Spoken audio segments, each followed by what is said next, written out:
ನಮೋ ವೆಂಕಟೇಶಾಯ.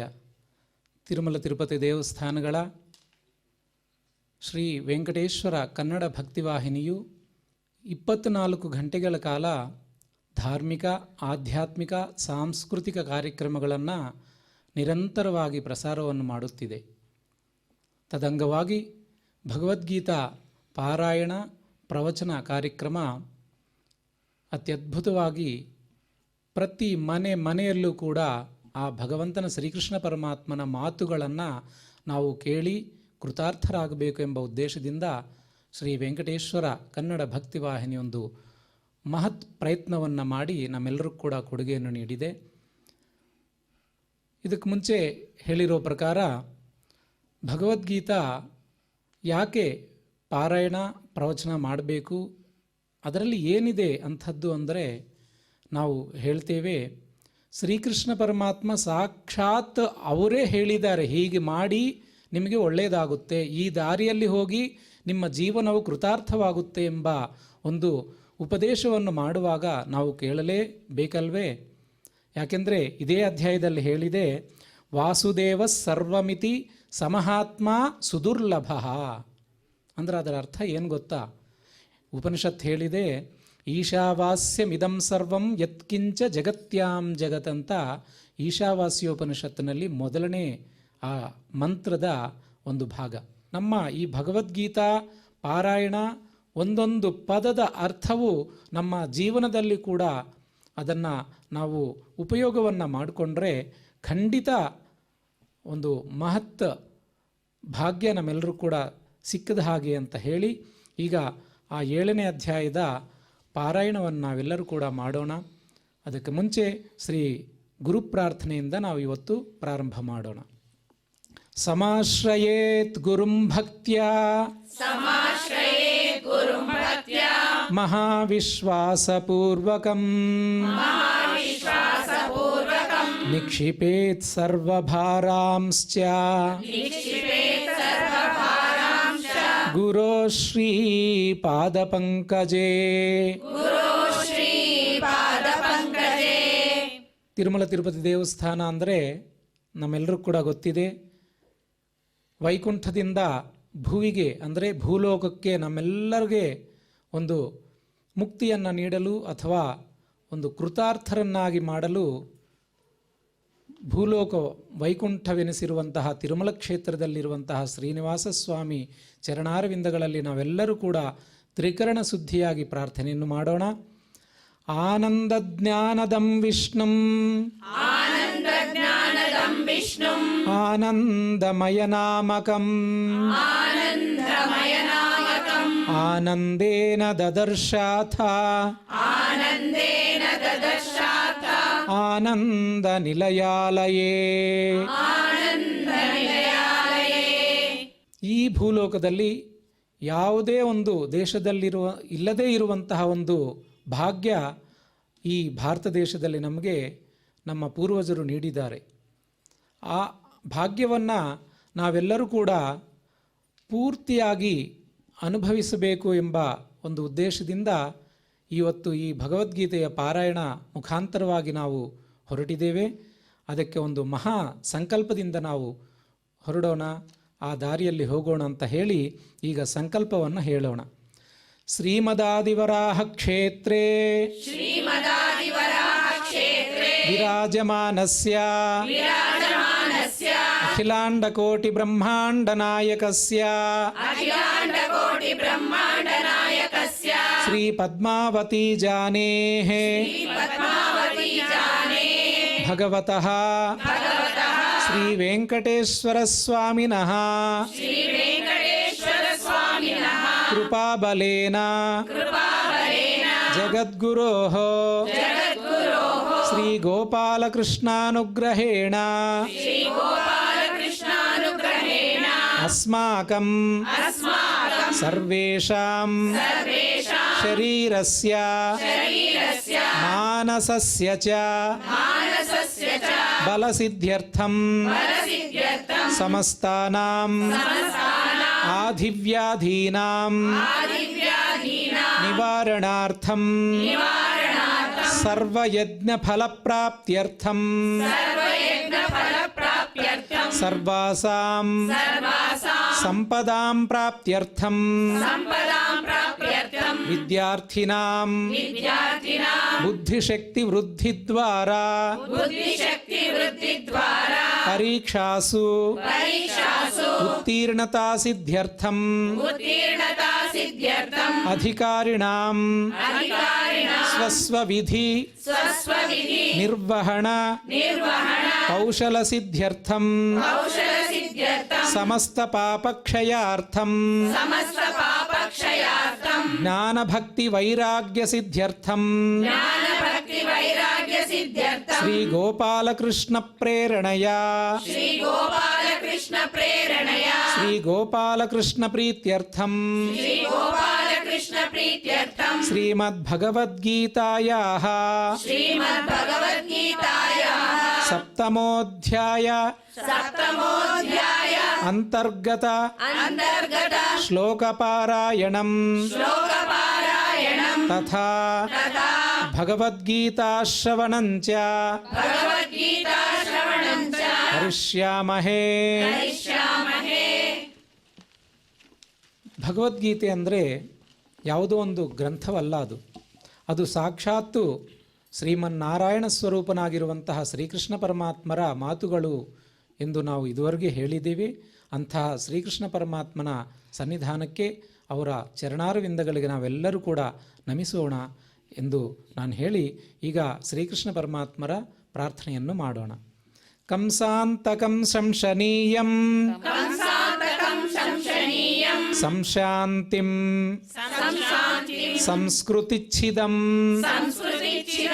ಸಂಶಯಚ್ಛೇದಿ ಸಂವಿದ್ಧಿಂ ಶ್ರೀನಿವಾಸಂ ಭಜೇ ನಿಶಂ. ಈಗ ಭಗವದ್ಗೀತಾ ಪ್ರಾರ್ಥನೆಯನ್ನು ಮಾಡೋಣ. ಶಾಸ್ತ್ರೇಷು ಭಾರತಂ ಸಾರಂ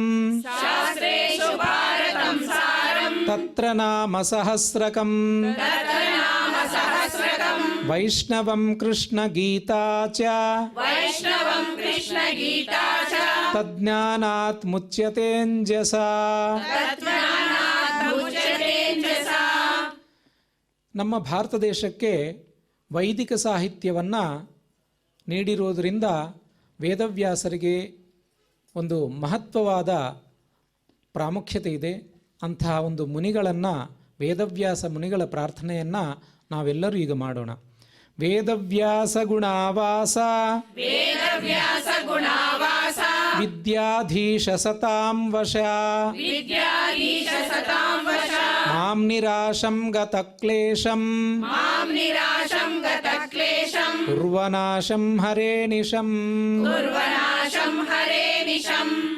ಈಗ ಈ 7ನೇ ಅಧ್ಯಾಯ ಜ್ಞಾನ ವಿಜ್ಞಾನ ಯೋಗ ಎಂಬ ಈ ಅಧ್ಯಾಯದ ಪ್ರವಚನವನ್ನು, ಅಂದರೆ ಶ್ರೀಕೃಷ್ಣ ಪರಮಾತ್ಮರ ಉಪದೇಶವನ್ನು ನಮಗೆ ಅತಿ ಸುಲಭವಾಗಿ ನಮ್ಮ ಆಚಾರ್ಯರು ಬಂದಿದ್ದಾರೆ. ಅವರೀಗ 7ನೇ ಅಧ್ಯಾಯದ ಪ್ರವಚನೆಯನ್ನು ನಮ್ಮೆಲ್ಲರೂ ಕೂಡ ಒಂದು ಸರಳವಾಗಿ ಸುಲಭವಾಗಿ ಅರ್ಥ ಆಗೋ ಥರ ಅವರು ಉಪದೇಶವನ್ನು ನೀಡಲಿದ್ದಾರೆ. ನಾವೆಲ್ಲರೂ ಕೂಡ ಕೇಳೋಣ. ಶ್ರೀ ಗುರುಭ್ಯೋ ನಮಃ. ಹರಿ ಓಂ. ದೇವಂ ನಾರಾಯಣಂ ನತ್ವಾ ಸರ್ವದೋಷ ವಿವರ್ಜಿತಂ ಪರಿಪೂರ್ಣಂ ಗುರುಂಶ್ಚಾಂಗೀತಾರ್ಥಂ ವಕ್ಷ್ಯಾಮಿ ಲೇಶತಃ ಸಮಸ್ತ ಗುಣಸಂಪೂರ್ಣಂ ಸರ್ವದೋಷ ವಿವರ್ಜಿತಂ ನಾರಾಯಣಂ ನಮಸ್ಕೃತ್ಯ ಗೀತಾ ತಾತ್ಪರ್ಯಮುಚ್ಯತೆ. ಅಖಿಲಾಂಡ ಕೋಟಿ ಬ್ರಹ್ಮಾಂಡ ನಾಯಕನು, ಅನಂತ ಕಲ್ಯಾಣ ಗುಣಗಣ ಪರಿಪೂರ್ಣನಾದಂತಹ ಶ್ರೀ ವೆಂಕಟೇಶ್ವರ ದೇವರ ದಿವ್ಯಾನುಗ್ರಹ ವಿಶೇಷದಿಂದ ತಿರುಮಲ ತಿರುಪತಿ ದೇವಸ್ಥಾನದವರು ಅನೇಕ ಜ್ಞಾನ ಕಾರ್ಯಕ್ರಮಗಳನ್ನು, ಜ್ಞಾನಯಜ್ಞಗಳನ್ನು ನಿರ್ವಹಿಸುತ್ತಿದ್ದಾರೆ. ತದಂಗಭೂತವಾಗಿ ಶ್ರೀಮದ್ ಭಗವದ್ಗೀತೆಯ ಪ್ರಚಾರ, ಗೀತಾಸು ಗೀತಾ ಕರ್ತವ್ಯ ಕಿಮನ್ಯೈ ಶಾಸ್ತ್ರವಿಸ್ತರೈ ಎಂದು ಹೇಳಿದಂತೆ ಯಾವುದನ್ನು ಅಧ್ಯಯನ ಮಾಡಿರಿ ಬಿಡಿರಿ, ಶ್ರೀಮದ್ ಭಗವದ್ಗೀತೆಯನ್ನು ಮಾತ್ರ ಎಲ್ಲರೂ ಅಧ್ಯಯನ ಮಾಡಲೇಬೇಕು ಎನ್ನುವ ಪರಮಾತ್ಮನ ಆದೇಶದಂತೆ ಶ್ರೀಮದ್ ಭಗವದ್ಗೀತೆಯ ಪ್ರವಚನ ಮಾಲಿಕೆಯ ಅಂತರ್ಗತವಾಗಿ ನಾವು 7ನೆಯ ಅಧ್ಯಾಯವಾದಂತಹ ಜ್ಞಾನ ವಿಜ್ಞಾನ ಯೋಗದಲ್ಲಿ ಅನೇಕ ವಿಷಯಗಳನ್ನು ನಾವು ಪ್ರಸ್ತಾವ ಮಾಡಿಕೊಂಡ್ವಿ. ಯಾವ ಶ್ಲೋಕವನ್ನು ಕೂಡ ಪೂರ್ಣವಾಗಿ ನಾವು ವ್ಯಾಖ್ಯಾನ ಮಾಡಲು ಸಾಧ್ಯವಿಲ್ಲ. ಯಾಕೆಂದರೆ ಸಾಕ್ಷಾತ್ ಪರಮಾತ್ಮ ಸರ್ವಜ್ಞ, ಅವನನ್ನು ಬಿಟ್ಟರೆ ಮತ್ತೊಬ್ಬರು ಸರ್ವಜ್ಞ ಇಲ್ಲ. ಅಂತಹ ಶ್ರೀಕೃಷ್ಣ ಪರಮಾತ್ಮನೇ ಅರ್ಜುನನ ಮುಖಾಂತರ ಶ್ರೀಮದ್ ಭಗವದ್ಗೀತೆಗೆ ನಮಗೆ ನೀಡಿದ್ದಾನೆ. ಆದರೂ ಯಥಾ ವಕ್ಷ್ಯಾಮಿ ಲೇಷತಃ, ಅದರ ಒಳಗಿನ ನಮಗೆ ತಿಳಿದಷ್ಟು ಗಂಗೆಯನ್ನು ಸಮಗ್ರವಾಗಿ ನಾವು ಪಾನ ಮಾಡಲು ಸಾಧ್ಯವಿಲ್ಲ. ಯತ್ಕಿಂಚಿತ್ ನಮ್ಮ ಯೋಗ್ಯತಾನುಸಾರವಾಗಿ ಹೇಗೆ ನಾವು ಸ್ವೀಕಾರ ಮಾಡ್ತೀವಿಯೋ ಹಾಗೆಯೇ ಶ್ರೀಮದ್ ಭಗವದ್ಗೀತೆಯಲ್ಲೂ ಕೂಡ ನಮಗೆ ತಿಳಿದಷ್ಟು ಒಂದೆರಡು ಮಾತುಗಳನ್ನು ಪ್ರಸ್ತಾವ ಮಾಡಿಕೊಳ್ಳಲು ಪ್ರಯತ್ನ ಮಾಡೋಣ. ಪರಮಾತ್ಮ 21ನೇ ಶ್ಲೋಕದಲ್ಲಿ ತಾನು ಹೇಳಿದ, ಯೋ ಯೋ ಯಾಂ ಯಾಂ ತನುಂ ಭಕ್ತಃ ಶ್ರದ್ಧೆಯಾರ್ಚಿತುಮಿಚ್ಛತಿ ತಸ್ಯ ತಸ್ಯಾಚಲಾಂ ಶ್ರದ್ಧಾಂ ತಾಮೇವ ವಿದಧಾಮ್ಯಹಂ. ಬಹಳ ಕರುಣಾಳು ಪರಮಾತ್ಮ. ಭಕ್ತರಿಗೆ ಅನೇಕ ಅಭೀಷ್ಟಗಳು ಇರ್ತವೆ. ಅದು ಐಹಿಕ ಅಭೀಷ್ಟಗಳ ಬಗ್ಗೆ ಹೋಗುವಂತಹ ಜನ ತುಂಬ. ಆದರೆ ಪಾರಮಾರ್ಥಿಕವಾದಂತಹ ಅಭೀಷ್ಟಗಳನ್ನು ಇದೇ ಅಭೀಷ್ಟ ನನಗೆ ಬೇಕು ಎಂದು ಹಾತೊರೆಯುವ ಜನ ತುಂಬ ಕಡಿಮೆ ಎನ್ನುವ ವಿಷಯವನ್ನು ಪರಮಾತ್ಮ ತಿಳಿಸ್ತಾ ಅನೇಕ ಆಗಮದಲ್ಲಿ ಹೇಳಿದಂತಹ ಅನೇಕ ದೇವತೆಗಳ ಅನೇಕ ಬಗೆಯ ಉಪಾಸನೆಗಳನ್ನು ಪರಮಾತ್ಮನೇ ತಾನು ಮನುಷ್ಯರಿಗೆ ಸೂಚಿಸ್ತಾನೆ. ಸೂಚನೆ ಮಾಡಿ ಅವರವರಿಗೆ ಆಯಾ ದೇವತೆಗಳಲ್ಲಿ ಆಯಾ ಉಪಾಸನೆಗಳಲ್ಲಿ ಶ್ರದ್ಧೆಯನ್ನು ಹುಟ್ಟಿಸ್ತಾನೆ ಪರಮಾತ್ಮ.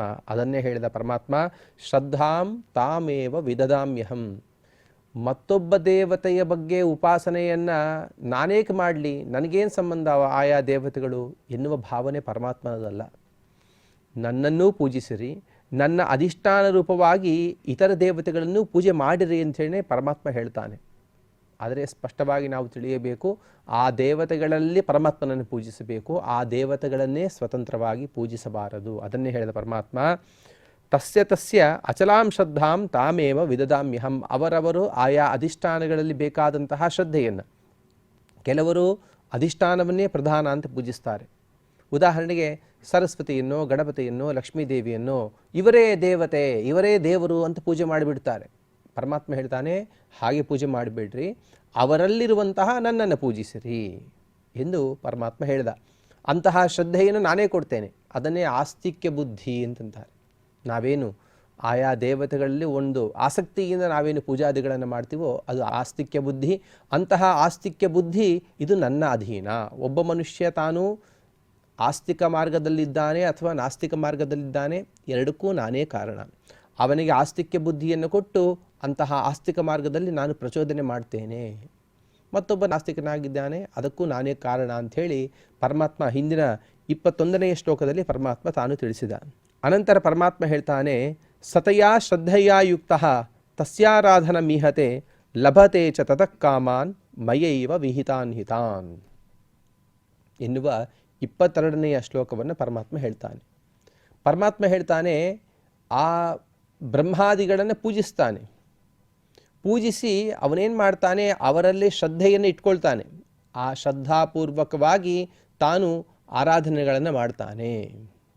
ಪರಮಾತ್ಮ ಎಂದಿಗೂ ಕೂಡ ಆ ಬ್ರಹ್ಮಾದಿಗಳಲ್ಲಿ ನಾನೇಕೆ ಭಕ್ತಿ ಕೊಡಲಿ, ಆ ಬ್ರಹ್ಮಾದಿಗಳ ಪೂಜೆಗೆ ನಾನೇಕೆ ಪ್ರಚೋದಿಸಲಿ ಎಂದು ವಿಚಾರ ಮಾಡುವುದಿಲ್ಲ. ಅದನ್ನೇ ಹೇಳ್ತಾನೆ ಪರಮಾತ್ಮ, ಸತಯಾ ಶ್ರದ್ಧೆಯಾ ಯುಕ್ತಃ, ನನ್ನಿಂದ ಕೊಡಲ್ಪಟ್ಟಂತಹ ಶ್ರದ್ಧೆಯಿಂದ ಯುಕ್ತರಾದಿ ತದಾರಾಧನಂ ಈಹತೆ, ಆಯಾ ದೇವತೆಗಳನ್ನು ತಾನು ಆರಾಧಿಸ್ತಾನೆ. ಲಭತೆ ಚ ತತಃ ಕಾಮಾನ್, ಆ ಪೂಜೆಯಿಂದ ಅವನಿಗೆ ಬೇಕಾದಂತಹ ಅಭಿಷ್ಟಗಳನ್ನು ತಾನು ಪಡಿತಾನೆ. ಮಯೈವ ವಿಹಿತಾನ್ ಹಿತಾನ್, ಅವನು ಸರಿಯಾಗಿ ಪೂಜೆ ಮಾಡಿದರೂ ಸರಿಯಾಗಿ ಪೂಜೆ ಮಾಡಿದ್ದರೂ ನನ್ನ ಪ್ರೇರಣೆಯೇ ಅದಕ್ಕೆ ಕಾರಣ ಎನ್ನುವುದಾಗಿ ಪರಮಾತ್ಮ ತಿಳಿಸ್ತಾನೆ. ಇಲ್ಲಿ ನಾವು ಸ್ಪಷ್ಟವಾಗಿ ಅನೇಕ ವಿಷಯಗಳನ್ನು ತಿಳಿಯಬೇಕಾಗ್ತದೆ. ಯಾಕೆಂದರೆ ಪರಮಾತ್ಮ ಮಾಡಿದ, ಹಾಗಿದ್ದರೆ ಪರಮಾತ್ಮ ಮಾಡಿದಂತಹ ಪೂಜೆ ನಮ್ಮಲ್ಲಿದ್ದು ಮಾಡಿಸಿದವನು ಪರಮಾತ್ಮ, ಮಾಡಿದವನು ನಾನು ಅಂದ ಮೇಲೆ ಆ ಪೂಜೆಯ ಫಲವನ್ನು ಪರಮಾತ್ಮನೇ ಅನುಭವಿಸಲಿ, ನಾನೇಕೆ ಅನುಭವಿಸಬೇಕು ಅನ್ನುವ ಚಿಕ್ಕ ಪ್ರಶ್ನೆ ಇಲ್ಲಿ ಬರ್ತದೆ. ಅದಕ್ಕೆ ಪರಮಾತ್ಮ ಹೇಳ್ತಾನೆ, ಸತಯಾ ಶ್ರದ್ಧೆಯ ಯುಕ್ತಃ. ನೋಡಪ್ಪ, ಶ್ರದ್ಧೆ ಅನ್ನೋದು ತುಂಬ ಮುಖ್ಯವಾದದ್ದು. ಅಶ್ರದ್ಧೆಯ ಹುತಂ ಜಪ್ತಂ ಅಂಥೇಳಿ ಪರಮಾತ್ಮ ಮುಂದೆ ಹೇಳ್ತಾನೆ, ನೀನು ಶ್ರದ್ಧೆ ಇಲ್ಲದೇನೆ ಕೊಟ್ಟದ್ದು ಪ್ರತಿಯೊಂದು ಕೂಡ ವ್ಯರ್ಥವಾಗಿ ಹೋಗ್ತದೆ. ಶ್ರದ್ಧಾ ಅನ್ನೋದಕ್ಕೆ ಅನೇಕ ಅರ್ಥಗಳಿವೆ. ಶ್ರದ್ಧಾ ಅಂತ ಅನ್ನೋದಕ್ಕೆ ನಿಯಮಬದ್ಧವಾಗಿ ಅಂತ ಅರ್ಥ, ನಿಯಮಗಳ ಜೊತೆಗೇನೆ ಭಕ್ತಿಪೂರ್ವಕವಾಗಿ ಅಂತನೂ ಅರ್ಥ. ಉದಾಹರಣೆಗೆ ಯಾವುದಾದರೂ ಒಂದು ಪೂಜಾದಿಗಳನ್ನು ಮಾಡಬೇಕಾದರೆ ನಿಷಿದ್ಧ ಪದಾರ್ಥಗಳನ್ನು ಬಳಸಬಾರದು, ವಿಹಿತ ಪದಾರ್ಥಗಳನ್ನು ಬಳಸಬೇಕು. ಇದನ್ನು ಶ್ರದ್ಧೆ ಅಂತ ಕರೀತಾರೆ. ಹಾಗೆಯೇ ವಿಹಿತ ಪದಾರ್ಥಗಳನ್ನು ವಿಹಿತ ಕಾಲದಲ್ಲಿ ನಾವು ವಿಹಿತವಾದಂತಹ ದೇವತೆಗೆ ಪೂಜೆಯನ್ನು ಮಾಡುವಾಗಲೂ ಕೂಡ ಶ್ರದ್ಧೆಯಿಂದ ಕೂಡಿದ್ದಾಗಿರಬೇಕು. ಶ್ರದ್ಧಾಭಕ್ತಿಗಳು ಅಂತ ಹೇಳ್ತಾರೆ. ಈ ಎರಡೂ ಇಲ್ಲದಿದ್ದರೆ ಅಂದರೆ ವಿಹಿತ ಪದಾರ್ಥ, ವಿಹಿತ ಸಮಯ, ವಿಹಿತ ದೇವತೆ ಹಾಗೂ ಭಕ್ತಿ ಇವು ಯಾವೂ ಇಲ್ಲದಿದ್ದರೆ ಅದು ಶ್ರದ್ಧೆ ಇರುವುದಿಲ್ಲ. ಅಂತಹ ಶ್ರದ್ಧಾರಹಿತವಾದಂತಹ ಪೂಜೆಯನ್ನು ನಾನು ಸ್ವೀಕರಿಸುವುದಿಲ್ಲ. ಇದೇ ಉತ್ತರ. ಏನು ಅಂದರೆ ಪರಮಾತ್ಮನೇ ಮಾಡಿಸಿದಂತಹ ಪಾಪ ಪುಣ್ಯಗಳ ಶುಭಾಶುಭ ಕರ್ಮಗಳಿಗೆ ಪರಮಾತ್ಮನೇ ಪಾಪ ಪುಣ್ಯಗಳ ಸುಖ ದುಃಖಗಳನ್ನು ಅನುಭವಿಸಿರಿ, ನಾನೇಕೆ ಅನುಭವಿಸಬೇಕು ಅಂತಂದರೆ ಶ್ರದ್ಧೆ ಮಾತ್ರ ಇದು ಜೀವನ ಅಧೀನ. ಶ್ರದ್ಧೆ ಅಂತನ್ನೋದು ಆ ಭಕ್ತಿಯಾದಿ ಗುಣಗಳಂತನ್ನೋದು ಜೀವನ ಸ್ವರೂಪದಲ್ಲಿ ಅಡಗಿರ್ತವೆ. ಯಾವಾಗಾದರೆ ಜೀವನು ತಾನು ಕರ್ಮಗಳನ್ನು ಮಾಡ್ತಾನೋ ಅವನಲ್ಲಿರುವಂತಹ ಸ್ವಾಭಾವಿಕ ಗುಣಗಳು ಉದ್ಬೋಧ ಆಗ್ತವೆ. ಉದ್ಬೋಧ ಆಗಿ ಅಂತಹ ಕೋರಿಕೆಗಳನ್ನು ಮಾತ್ರ ಮನುಷ್ಯ ತಾನು ಕೋರುತ್ತಾನೆ. ಉದಾಹರಣೆಗೆ ರಾವಣಾದಿಗಳು ತಪಸ್ಸು ಮಾಡಿದರು, ಹಾಗೂ ಧ್ರುವ ಮಹಾರಾಜ ಪ್ರಹ್ಲಾದಾದಿಗಳು ತಪಸ್ಸು ಮಾಡಿದರು. ರಾವಣಾದಿಗಳು ಬೇಡಿದ್ದೇನು? ನಾನು ಅವರನ್ನು ಸಂಹಾರ ಮಾಡ್ತೇನೆ, ನಾನು ಇವ್ರನ್ನ ಸಂಹಾರ ಮಾಡ್ತೇನೆ, ಇಂತಹ ಬೇಡಿಕೆಗಳನ್ನೇ ಬೇಡಿದರು. ಅದೇ ಶ್ರದ್ಧೆ. ಅವರು ಮಾಡುವ ಶ್ರದ್ಧೆ ಏನು? ಹಾಗೆ ಅಂತಹದ್ದೇ. ವೃಷಭಾಸುರನು ತಿರುಮಲ ಕ್ಷೇತ್ರದಲ್ಲಿರುವಂತಹ ಬೆಟ್ಟಗಳಲ್ಲಿ ಒದ್ದು ವೃಷಭಾಸುರ ತಾನು ಪೂಜೆ ಮಾಡ್ತಾ ಇದ್ದ. ಹೇಗೆ ಪೂಜೆ ಮಾಡ್ತಾ ಇದ್ದ? ತನ್ನ ರುಂಡವನ್ನೇ ಕತ್ತರಿಸಿ, ತನ್ನ ಶಿರಸ್ಸನ್ನು ಕತ್ತರಿಸಿ ಪರಮಾತ್ಮನಿಗೆ ಸಮರ್ಪಣೆ ಮಾಡ್ತಾ ಇದ್ದ. ಇದು ಸರಿಯಾದ ಪೂಜೆ ಅಲ್ಲ, ಇದು ವಿಹಿತ ಪೂಜೆ ಅಲ್ಲ, ಇದು ಆಸುರಿ ಪೂಜೆ. ಅಂದರೆ ಅವನು ಅಸುರ ಕುಲದಲ್ಲಿ ಹುಟ್ಟಿದವನು, ಅವರು ಮಾಡಿದಂತಹ ಅವನ ಜನ್ಮಕ್ಕೆ ಅದು ಸರಿಯಾದ ಪೂಜೆಯೇ. ಆದರೆ ಸಾತ್ವಿಕರು ಆಶ್ರಯಿಸುವಂತಹ ಪೂಜೆಗಲ್ಲ. ಅದನ್ನೇ ಹೇಳ್ತಾನೆ ಪರಮಾತ್ಮ, ಶ್ರದ್ಧಾಪೂರ್ವಕವಾದಂತಹ ಪೂಜೆ. ಪ್ರಹ್ಲಾದಾದಿಗಳು ಹಾಗೂ ಧ್ರುವ ಮಹಾರಾಜರು ಇವರೆಲ್ಲರೂ ಕೂಡ ಪೂಜೆ ಮಾಡಿದರು, ಪರಮಾತ್ಮನನ್ನು ತಪಸ್ಸು ಮಾಡಿದರು. ಅವರು ಬೇಡಿದ್ದೇನು? ಕೇವಲ ಪರಮಾತ್ಮನಲ್ಲಿ ಭಕ್ತಿಯನ್ನು ಮಾತ್ರ ಬೇಡಿದರು. ಅಂತಹ ಶ್ರದ್ಧಾಪೂರ್ವಕವಾದಂತಹ ಪೂಜಾದಿಗಳು, ತಪಸ್ಸು ಇತ್ಯಾದಿಗಳು ಮಾತ್ರ ನಾನು ಸ್ವೀಕರಿಸ್ತೇನೆ. ಹೀಗಾಗಿ ಜೀವನು ತನ್ನ ಸ್ವರೂಪಭೂತವಾದಂತಹ ಗುಣಗಳಿಂದ ಮಾಡಿದಂತಹ ಭಕ್ತಿಯಾದಿ ಗುಣಗಳಿಂದ ಮಾಡಿದಂತಹ ಪೂಜೆಯನ್ನು ಸ್ವೀಕರಿಸಿ ಅವನ ಸ್ವರೂಪಕ್ಕೆ ತಕ್ಕಂತೆ, ಅವನ ಯೋಗ್ಯತೆಗೆ ತಕ್ಕಂತೆ ನಾನು ಪಾಪ ಪುಣ್ಯ ಸುಖ ದುಃಖಗಳನ್ನು ನೀಡ್ತೇನೆ ಎನ್ನುವುದಾಗಿ ಪರಮಾತ್ಮ ಹೇಳ್ತಾನೆ. ಅನೇಕ ವರ್ಷಗಳವರೆಗೆ ಹಿರಣ್ಯಕಶಿಪು ಇತ್ಯಾದಿಗಳು ತಪಸ್ಸು ಮಾಡಿದರು. ಅವರಿಗೆ ಶ್ರದ್ಧೆ ಇತ್ತು. ಏನು ಶ್ರದ್ಧೆ ಅವರಿಗೆ? ಎಲ್ಲಿ ಶ್ರದ್ಧೆ ಇತ್ತು? ಆ ನಿಯಮಗಳಲ್ಲಿ ಶ್ರದ್ಧೆ ಇದೆ. ಉದಾಹರಣೆಗೆ ಪಂಚಾಗ್ನಿ ತಪಃ ಅಂತ ಹೇಳ್ತಾರೆ. ಬಿಸಿಲುಗಾಲದಲ್ಲಿ ಸುತ್ತಲೂ ಅಗ್ನಿಯನ್ನು ಉರಿಸಿಕೊಂಡು ಆ ಅಗ್ನಿಯ ಮಧ್ಯದಲ್ಲಿದ್ದು ತಪಸ್ಸನ್ನು ಮಾಡುವುದು, ಅದರಲ್ಲಿ ಶ್ರದ್ಧೆ ಇದೆ. ಆ ಶ್ರದ್ಧೆಯಲ್ಲಿ ಎಲ್ಲೂ ಲೋಪ ಇಲ್ಲ. ಮತ್ತು ಚಳಿಗಾಲದಲ್ಲಿ ನೀರಿನಲ್ಲಿ, ಅತೀ ಶೀತವಾದಂತಹ ನೀರಿನಲ್ಲಿದ್ದು ತಪಸ್ಸು ಮಾಡುವುದು, ಅದರಲ್ಲಿ ಶ್ರದ್ಧೆ ಇದೆ. ಆದರೆ ಅವನೇನು ವಿಚಾರ ಮಾಡಿದ? ಜಗತ್ತಿನ ಕಂಟಕನಾಗಬೇಕು, ಲೋಕ ಕಲ್ಯಾಣ ನನಗೆ ಬೇಕಾಗಿದ್ದಿಲ್ಲ, ಜಗತ್ತನ್ನು ಹೇಗಾದರೂ ಮಾಡಿ ಗೆಲ್ಲಬೇಕು, ಜಗತ್ತನ್ನು ನನ್ನ ವಶದಲ್ಲಿ ತೆಗೆದುಕೊಳ್ಳಬೇಕು, ಇದು ಅವನ ಶ್ರದ್ಧೆಯಾಗಿತ್ತು. ಇದು ವಿಹಿತವಾದದ್ದಲ್ಲ, ಇದರಿಂದ ಲೋಕ ಕಲ್ಯಾಣವಾಗುವುದಿಲ್ಲ. ಆದರೂ ಪರಮಾತ್ಮ ಹೇಳ್ತಾನೆ, ಅವನಿಗೆ ಆ ಶ್ರದ್ಧೆಯನ್ನು ಕೊಟ್ಟವನು ನಾನೇ. ಆ ಶ್ರದ್ಧೆಯನ್ನು ಕೊಟ್ಟು ಅವನ ಕೈಯಿಂದ ತಪಸ್ಸು ಮಾಡಿಸಿ ಆ ತಪಸ್ಸಿನ ಫಲವಾಗಿ ಅವನಿಗೆ ಏನು ಬೇಕಾಗಿತ್ತೋ ಅದನ್ನು ಕೊಟ್ಟವನು ನಾನೇ ಅಂತ ಪರಮಾತ್ಮ ತಾನು ತಿಳಿಸ್ತಾನೆ. ತಿಳಿಸಿ ತತಃ ತದಾರಾಧನಾತ್ ತದ್ದೇವಸ್ಥೇನ ಮಯೇವ ವಿಹಿತಾನ್ ತಾನ್ ಸ್ವಾಭಿಪ್ರೇತಾನ್ ಕಾಮಾನ್ ಲಭತೆ ಚ. ಪರಮಾತ್ಮ ಹೇಳ್ತಾನೆ, ಬ್ರಹ್ಮದೇವರು ಬಂದು ವರ ಕೊಟ್ಟರು ಹಿರಣ್ಯಕಶಿಪು ಇತ್ಯಾದಿಗಳಿಗೆ. ಬ್ರಹ್ಮದೇವರಿಗೆ ವರ ಕೊಡಲು ಸಾಧ್ಯವಿದೆಯೇ? ಇಲ್ಲ. ಬ್ರಹ್ಮದೇವರಾಗಲಿ ಇತರ ಯಾವುದೇ ದೇವತೆಯಾಗಲಿ ಈ ಒಂದು ವರವನ್ನು ಕೊಟ್ಟದ್ದು ನನ್ನಿಂದ ಮಾತ್ರ. ಮಯೈವ ವಿಹಿತಾನ್, ನಾನೇ ಕೊಟ್ಟದ್ದು. ಯಾಕೆ ಬ್ರಹ್ಮಾದಿ ದೇವತೆಗಳಿಗೆ ಯಾಕೆ ವರವನ್ನು ಕೊಡಬಾರದು ಅಂತಂದರೆ, ಮದಿತರಸ್ಯ ಫಲದಾನೆ ಸಾಮರ್ಥ್ಯ ಭಾವ. ಅರ್ಜುನ, ನನ್ನನ್ನು ಬಿಟ್ಟು ಬೇರೆ ಯಾರೂ ಕೂಡ ಅವರಿಗೆ ವರವನ್ನು ಕೊಡಲು ಸಾಧ್ಯವಿಲ್ಲ. ಯಾಕೆ? ಯಾರಿಗೂ ಅವ್ರಿಗೆ ಆ ಸಾಮರ್ಥ್ಯವಿಲ್ಲ. ಆದ್ದರಿಂದಾಗಿ ಪರಮಾತ್ಮ ಹೇಳ್ತಾನೆ, ಇತರರು ಫಲವನ್ನು ಕೊಡುವುದಿಲ್ಲ.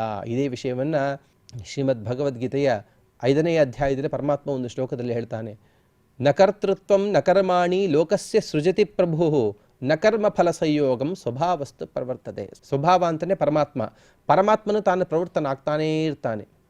ನೀನು ಕರ್ಮ ಮಾಡಿದೀಯಾ ಮಾಡಿಲ್ಲವಾ ಅಂತ ಆಲೋಚನೆ ಮಾಡುವುದಿಲ್ಲ. ನೀನು ಕರ್ಮ ಮಾಡಿದ್ದಕ್ಕೇನೆ ಫಲವನ್ನು ಕೊಡ್ತಾನೆ. ಆದರೆ ಪರಮಾತ್ಮ ಎಲ್ಲವನ್ನೂ ಸಂಯೋಜನೆ ಮಾಡಿಕೊಳ್ತಾನೆ. ಪರಮಾತ್ಮ ನಿನ್ನ ಕರ್ಮ, ನಿನ್ನ ಕರ್ತೃತ್ವ, ನಿನ್ನ ಅನುಸಂಧಾನ ಇತ್ಯಾದಿ ಎಲ್ಲವನ್ನೂ ನೋಡಿಕೊಂಡೇನೆ ನಾನು ನಿನಗೆ ಫಲವನ್ನು ಕೊಡ್ತೇನೆ ಅಂತ ಪರಮಾತ್ಮ ತಿಳಿಸ್ತಾನೆ. ಈ ಫಲವನ್ನು ಕೊಡುವುದು ಕೂಡ ತುಂಬ ವಿಚಿತ್ರವಾದದ್ದು. ಪರಮಾತ್ಮ, ನಾವು ಒಂದು ಸಲ ಯಾವುದೋ ಒಂದು, ಉದಾಹರಣೆಗೆ ಯಾವುದೋ ಒಬ್ಬ ವ್ಯಕ್ತಿಗೆ ಅನಾರೋಗ್ಯವಿದ್ದ ಕಾರಣ ನಾವು ಯಾವುದೋ ಒಂದು ಜಪತಪಾದಿಗಳನ್ನು ಮಾಡ್ತೇವೆ. ಆ ಜಪಾದಿಗಳಿಂದ ಅವನಿಗೆ ಶಾಂತಿ ಆಗುವುದಿಲ್ಲ, ಅಂದರೆ ಅವನಿಗೆ ಬಂದಂತಹ ರೋಗವು ಕಡಿಮೆಯಾಗುವುದಿಲ್ಲ. ನಾವೇನು ಆಲೋಚನೆ ಮಾಡಿಬಿಡ್ತೀವಿ, ದೇವರು ನಾವು ಮಾಡಿದಂತಹ ತಪಸ್ಸಿಗೆ ಆ ಜಪಾದಿಗಳಿಗೆ ಪುಣ್ಯವನ್ನು ಕೊಡಲಿಲ್ಲ ಅಂತ ನಾವಿಷ್ಟೇ ಆಲೋಚನೆ ಮಾಡಿಬಿಡ್ತೀವಿ. ಆದರೆ ಪರಮಾತ್ಮ ತುಂಬ ವಿಚಿತ್ರವಾದಂತಹ ರೀತಿಯಲ್ಲಿ ಅವನಿಗೆ ಆ ಪುಣ್ಯವನ್ನು ತಲುಪಿಸ್ತಾನೆ. ಹೇಗೆ ತಲುಪಿಸ್ತಾನೆ ಗೊತ್ತಾ? ಉದಾಹರಣೆಗೆ ಈ ಜನ್ಮದಲ್ಲಿ ಅವನಿಗಾಗಿ ಮಾಡಿದ ತಪಸ್ಸು ಇದು ಈ ಜನ್ಮದಲ್ಲಿ ಫಲವನ್ನು ಕಾಣದಿರಬಹುದು. ಆದರೆ ಯಾವುದೋ ಒಂದು ಜನ್ಮದಲ್ಲಿ, ಮುಂದಿನ ಯಾವುದೋ ಒಂದು ಜನ್ಮದಲ್ಲಿ ಅವನು ಇದೇ ವಿಧವಾದಂತಹ ಅನಾರೋಗ್ಯಕ್ಕೆ ಗುರಿಯಾದ. ಆ ಅನಾರೋಗ್ಯ ಬಂದಾಗ ಇದ್ದಕ್ಕಿದ್ದಂತೆಯೇ ಅವನ ಅನಾರೋಗ್ಯಕ್ಕೆ ಕಡಿಮೆಯಾಗುವಂತಹ ಎಲ್ಲ ವಸ್ತುಗಳು ಸಿಗುವುದೇನು, ಅದಕ್ಕೆ ತಕ್ಕಂತೆ ವೈದ್ಯರು ಸಿಗುವುದೇನು, ಬಹಳ ವಿಚಿತ್ರವಾದಂತಹ ರೀತಿಯಲ್ಲಿ ಅವನ ಅನಾರೋಗ್ಯ ಪರಿಹಾರ ಆಗ್ತದೆ. ಇನ್ನೂ ವಿಚಿತ್ರ ಏನು ಅಂತಂದರೆ, ಅಕಸ್ಮಾತ್ತಾಗಿ ಅವನು ಅಪರೋಕ್ಷ ಜ್ಞಾನಿಯೇ ಆಗಿದ್ದರೆ, ಪರಮಾತ್ಮನ ಸಾಕ್ಷಾತ್ಕಾರವನ್ನೇ ಪಡೆದಿದ್ದರೆ ಐಹಿಕವಾದಂತಹ ಫಲವನ್ನು ಪರಮಾತ್ಮ ನೀಡುವುದಿಲ್ಲ. ಅವನಿಗೆ ಐಹಿಕವಾದಂತಹ ಫಲದಲ್ಲಿ ಅವನಿಗೆ ಆಸಕ್ತಿ ಇಲ್ಲ, ಅವನಿಗೆ ಅದರ ಭೋಗವೂ ಬೇಕಾಗಿದ್ದಿಲ್ಲ. ಅವನ ಜ್ಞಾನ ಯಾವಾಗಾದರೆ ಪರಮಾತ್ಮನ ಸಾಕ್ಷಾತ್ಕಾರ ಆಯಿತೋ, ಐಹಿಕವಾದಂತಹ ಶುಭಾಶುಭ ಕರ್ಮಗಳೆಲ್ಲವೂ ಕೂಡ ಸುಟ್ಟು ಹೋದವು. ಯಾವುದೋ ಕೆಲವು ಮಾತ್ರ ಉಳಿದಿರುತ್ತವೆ, ಅವನ್ನು ಮಾತ್ರ ಭೋಗ ಮಾಡ್ತಾನೆ. ಇಂತಹ ಸಣ್ಣ ಪುಟ್ಟ ಆಯುಷ್ಯಕ್ಕಾಗಿ ಅವನು ಕರ್ಮವನ್ನು ಮಾಡುವುದಿಲ್ಲ. ಅಂದಮೇಲೆ ಅವನಿಗಾಗಿ ನಾವು ಮಾಡಿದಂತಹ ಜಪತಪಾದಿಗಳು ವ್ಯರ್ಥ ಆಗ್ತದೇನೋ ಅಂತ ನಮಗೆ ಅನಿಸ್ತದೆ. ಪರಮಾತ್ಮ ಅದನ್ನು ವ್ಯರ್ಥ ಮಾಡುವುದಿಲ್ಲ.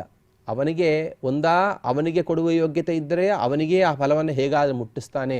ಅಕಸ್ಮಾತ್ ಅವನಿಗೆ ಯೋಗ್ಯತೆ ಇಲ್ಲದಿದ್ದರೆ, ಅರ್ಥಾತ್ ಅವನಿಗೆ ಆ ಕರ್ಮದ ಫಲ ಬೇಕಾಗದಿದ್ದರೆ ಅವನ ಸಂತಾನಕ್ಕಾದರೂ ಕೊಡ್ತಾನೆ. ಅವನ ಮಕ್ಕಳಿಗೋ ಅವನ ಮೊಮ್ಮಕ್ಕಳಿಗೋ ಕೊಟ್ಟು ಆ ಪುಣ್ಯವನ್ನು ತಾನು ಸಫಲ ಮಾಡ್ತಾನೆ ಹೊರತು ಅದನ್ನು ವ್ಯರ್ಥ ಮಾಡುವುದಿಲ್ಲ. ಶಾಸ್ತ್ರಕಾರರು ತುಂಬ ಸುಂದರವಾಗಿ ಕರ್ಮಗಳನ್ನು ಹಾಗೂ ಜೀವನನ್ನು ಸಮನ್ವಯ ಮಾಡ್ತಾರೆ. ಕರ್ಮಗಳು ಜೀವನನ್ನು ಕುರಿತು ಹೇಗೆ ಹುಡುಕೊಂಡು ಹೋಗ್ತವೆ? ಯಾಕೆಂದರೆ ಜೀವರು ಅನಂತ ಜೀವರು, ಒಬ್ಬೊಬ್ಬ ಜೀವನು ಅನಂತ ಕರ್ಮಗಳನ್ನು ಮಾಡ್ತಾನೆ. ಹೀಗಾಗಿ ಒಬ್ಬೊಬ್ಬ ಜೀವನ ಅನಂತ ಪಾಪ ಪುಣ್ಯಗಳು. ಅಂದಮೇಲೆ ಎಲ್ಲೋ ಯಾವುದೋ ಒಬ್ಬ ಜೀವನ ಒಂದು ಪಾಪ ಅಥವಾ ಒಂದು ಪುಣ್ಯ ಮಿಸ್ ಆಯಿತು, ಇದು ಮಿಸ್ಪ್ಲೇಸ್ ಆಯಿತು, ನಾನು ಅನುಭವಿಸಬೇಕಾದಂತಹ ಪಾಪ ಪುಣ್ಯಗಳು ಮತ್ತೊಬ್ಬನಿಗೆ ಹೋಯಿತು ಅಂತ ಮಿಸ್ಪ್ಲೇಸ್ ಆದದ್ದು, ಮಿಸ್ ಅಕೌಂಟ್ ಆದದ್ದು ಎಲ್ಲೂ ಇರುವುದಿಲ್ಲ. ಹೇಗೆ ಅದನ್ನು ತುಂಬ ಸುಂದರವಾಗಿ ದೃಷ್ಟಾಂತ ಕೊಡ್ತಾರೆ. ಅನೇಕ ಆಕಳುಗಳಿರ್ತವೆ ಗೋಶಾಲೆಯಲ್ಲಿ, ಕೆಲವು ಕಡೆ ಸಾವಿರಾರು ಲಕ್ಷಗಟ್ಟಲೆ ಆಕಳುಗಳಿರ್ತವೆ. ಯಾವ ರೀತಿಯಾಗಿ ಆಕಳಿನ ಮರಿ ಕರು ಯಾವ ರೀತಿಯಾಗಿ ತನ್ನ ತಾಯಿಯ ಹತ್ತಿರ ಮಾತ್ರ ಹೋಗ್ತದೋ, ಬೇರೆ ಅಂದರೆ ಅನೇಕ ದೊಡ್ಡ ದೊಡ್ಡ ಆಕಳುಗಳಿದ್ದರೂ ಕೂಡ, ಸದೃಶವಾದ ಆಕಳುಗಳಿದ್ದರೂ ಕೂಡ ತನ್ನ ತಾಯಿಯನ್ನೇ ಹುಡುಕಿಕೊಂಡು ಹೋಗ್ತದೆ. ಹೇಗೋ ಹಾಗೆಯೇ ನಮ್ಮ ಕರ್ಮಗಳು ಕೂಡ, ನಾವು ಮಾಡಿದಂತಹ ಶುಭಾಶುಭ ಕರ್ಮಗಳು ಕೂಡ, ಅದಕ್ಕೆ ಫಲವಾಗಿ ಬಂದಂತಹ ಸುಖ ದುಃಖಗಳು ಕೂಡ ನಮ್ಮನ್ನೇ ಆರಿಸಿ ಬರ್ತವೆ. ಎಂದಿಗೂ ಕೂಡ ಈ ಕರ್ಮ, ನಾನು ಮಾಡಿದಂತಹ ಕರ್ಮದ ಪುಣ್ಯ ಮತ್ತೊಬ್ಬನಿಗೆ ಹೋಯಿತು ಸರ್ವಥಾ ಆಗುವುದಿಲ್ಲ. ಅದರ ಸುಖ ದುಃಖಗಳನ್ನು ನಾವೇ ಅನುಭವಿಸಬೇಕಾಗ್ತದೆ ಅಂತ ಹೇಳ್ತಾರೆ. ಅದಕ್ಕೆ ಹೇಳ್ತಾರೆ ಅವಶ್ಯಂ ಅನುಭೋಕ್ತವ್ಯಂ ಕೃತಂ ಕರ್ಮ ಶುಭಾಶುಭಂ ಅಂತ ಹೇಳ್ತಾರೆ. ಈ ರೀತಿಯಾಗಿ ಪ್ರತಿಯೊಂದು ಕೂಡ ಪರಮಾತ್ಮನ ಅಧೀನವಾಗಿಯೇ ನಮಗೆ ಪುಣ್ಯಗಳು ಸಿಗ್ತವೆ ಅಂತ ಹೇಳ್ತಾರೆ. ಉದಾಹರಣೆಗೆ ನಾವು ಶ್ರಾದ್ದ ಮಾಡಿದ್ದೀವಿ. ಒಬ್ಬ ವ್ಯಕ್ತಿಯನ್ನು ಉದ್ದೇಶಿಸಿ ನಾವು ಶ್ರಾದ್ದ ಮಾಡಿದಾಗ ನಾವಿಲ್ಲಿ ಶ್ರಾದ್ದದಲ್ಲಿ ಹಿಟ್ಟನ್ನು ಅಥವಾ ಅನ್ನವನ್ನು ಬಳಸಿದ್ವಿ. ಬಳಸಿಕೊಟ್ಟಂತಹ ಪಿಂಡವನ್ನು ಅಲ್ಲಿ ಶ್ರಾದ್ದಾದಿಗಳೆಲ್ಲವೂ ಮುಗಿದ ಮೇಲೆ ನೀರಿನಲ್ಲೋ ಭೂಮಿಯಲ್ಲೋ ಎಲ್ಲೋ ಒಂದು ಕಡೆ ವಿಸರ್ಜನೆ ಮಾಡಿದ್ವಿ. ನಮ್ಮ ಕಣ್ಣಿಗೆ ಕಾಣಿಸಿದಂತೆ ಈ ಅನ್ನವಾಗಲಿ ಅಥವಾ ಈ ಹಿಟ್ಟಾಗಲಿ ಆ ಜೀವನಿಗೆ ಹೋಗಿ ಸೇರಲಿಲ್ಲ. ಅಂದ ಮೇಲೆ ಇದು ವ್ಯರ್ಥ ಅಲ್ಲವಾ ಅಂತ ಕೆಲವರು ಪ್ರಶ್ನೆ ಮಾಡ್ತಾರೆ. ಇದು ವ್ಯರ್ಥ, ನೀವೆಲ್ಲರೂ ಕೂಡ ಅನ್ನ ವೇಸ್ಟ್ ಮಾಡ್ತೀರಿ ಅಂತ ಕೆಲವರೆಲ್ಲ ಅಂತಾರೆ. ಅದಕ್ಕೆ ತುಂಬ ಸುಂದರವಾಗಿ ಮಾರ್ಕಂಡೇಯ ಪುರಾಣ, ಹರಿವಂಶ ಪುರಾಣ, ಭಾಗವತ, ಶ್ರೀಮನ್ ಮಹಾಭಾರತ ಇತ್ಯಾದಿ ಗ್ರಂಥಗಳಲ್ಲಿ ಹೇಳ್ತಾರೆ, ಅದು ಅನ್ನವಾಗಿ ಹೋಗೋದಿಲ್ಲ. ಅದರಲ್ಲೂ ತುಂಬ ಲೊಸಗುಗಳಿವೆ. ಅಕಸ್ಮಾತ್ ಅದು ಅನ್ನವಾಗಿ ಹೋಯಿತು ಅಂತಂದರೆ ಜೀವ ಅದನ್ನು ಉಣ್ಣಲಾರ. ಯಾಕೆಂದರೆ ಯಾವ ಜೀವನನ್ನು ಉದ್ದೇಶಿಸಿಕೊಂಡು ನಾವು ಶ್ರಾದ್ದಾದಿಗಳನ್ನು ಮಾಡಿದ್ವೋ ಆ ಜೀವನಂತೂ ಇಲ್ಲಿ ಸಾಕ್ಷಾತ್ತಾಗಿ ಬರುವುದಿಲ್ಲ. ಅವನ ಪ್ರತಿನಿಧಿಗಳಾಗಿ ದೇವತೆಗಳು ಬರ್ತಾರೆ. ಅವನ ಪ್ರತಿನಿಧಿಗಳಾಗಿ ಬಂದಂತಹ ದೇವತೆಗಳು ಅಲ್ಲಿರುವಂತಹ ನಾವು ಕೊಟ್ಟಂತಹ ಅನ್ನದಲ್ಲಿರುವಂತಹ ನಮ್ಮ ಶ್ರದ್ಧಾ, ಆಸ್ತಿಕ್ಯ ಬುದ್ಧಿ ಇತ್ಯಾದಿಗಳಿಂದ ಕೂಡಿದಂತಹ ಆ ತೃಪ್ತಿಯ ಭಾಗ ಏನಿರ್ತದಲ್ಲ, ಆ ತೃಪ್ತಿಯ ಭಾಗವನ್ನು ತೆಗೆದುಕೊಂಡು ಹೋಗಿ ಅವನಿಗೆ ತಲುಪಿಸ್ತಾರೆ. ಅಕಸ್ಮಾತ್ ಇದೇ ಅನ್ನವನ್ನೇ ಅವರು ಕೊಡಬೇಕಾಗಿದ್ದರೆ, ಯಾವುದೊಂದು ಉದಾಹರಣೆಗೆ ಇಟ್ಕೊಳ್ಳೋಣ, ಇಲ್ಲಿ ನಾವು ಮಾಡಿದಂತಹ ಶ್ರಾದ್ದ ಮಾಡಿದಂತಹ ಜೀವ ಇದ್ದಾನೆ, ಅವನು ಎಲ್ಲೋ ಒಂದು ಕಡೆ ಹಾವಾಗಿ ಹುಟ್ಟಿದ್ದಾನೆ. ಹಾವು ಅನ್ನ ಎಲ್ಲಿ ತಿಂತದೆ? ಹಾವಿಗೆ ಅನ್ನ ಬೇಕಾಗಿಲ್ಲ, ಹಾವಿಗೆ ವಾಯುವೇ ಆಹಾರ, ಗಾಳಿಯೇ ಆಹಾರ, ಅಥವಾ ಯಾವುದೊಂದು ಕಪ್ಪೆ ಇತ್ಯಾದಿಗಳನ್ನು ತಿಂತದೆ, ಅನ್ನ ಬೇಕಾಗಿಲ್ಲ. ಹೀಗಾಗಿ ದೇವತೆಗಳೇನು ಮಾಡ್ತಾರೆ, ಆಯಾ ಜೀವನು ಎಲ್ಲಿ ಹುಟ್ಟಿದ್ದಾನೋ ಅವನಿಗೆ ಬೇಕಾದಂತಹ ಆಹಾರ ರೂಪದಲ್ಲೇನೆ ಇಲ್ಲಿರುವಂತಹ ವಸ್ತುಗಳನ್ನು ಅವರು ನೀಡ್ತಾರೆ. ಅದನ್ನೇ ಹೇಳ್ತಾನೆ ಪರಮಾತ್ಮ, ಲಭತೆ ಚ ತತಃಕಾಮಾನ್ ಮಯೈವ ವಿಹಿತಾನ್ ಹಿತಾನ್. ಅರ್ಜುನ, ತಾನು ಮಾಡಿದಂತಹ ಏನೇನು ಕರ್ಮಗಳಿರ್ತವೋ ಆ ಕರ್ಮಗಳಿಗೆ ಸದೃಶವಾಗಿಯೇ ಅವನು ಫಲಗಳನ್ನು ಅನುಭವಿಸ್ತಾನೆ.